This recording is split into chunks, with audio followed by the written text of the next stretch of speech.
Welcome to Small Bite Sound Bites, a midweek segment of Food for Thought podcast where I, your host, Colleen Patrick-Goudreau, share short, succinct, thoughtful responses to typical questions, myths, and misconceptions related to plant-based eating, veganism, and animal protection. You can support this podcast today by going to joyfulvegan.com/donate.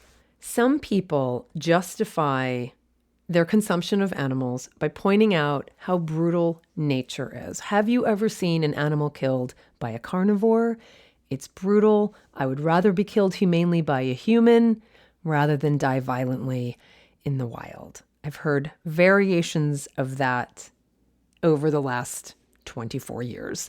Leaving aside the claim that being killed by a human is humane, this is an utterly fictitious dichotomy, as if people are eating farmed animals to save them from the ferocious predator. That's pure fantasy. We are not taking prey animals from the wild in an effort to save them from the hungry predator.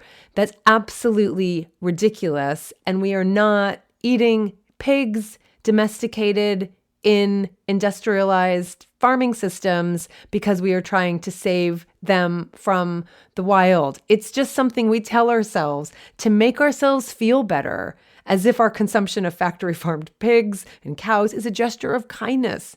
To what? To wild cows? To wild pigs? It doesn't even make any sense when you start to unpack it, and it doesn't take very long to unpack it. So let's put that aside and look at the reality. The majority of the land and aquatic animals we eat were artificially brought into the world only to be killed. We give animals life for the purpose of ending it. That's macabre enough.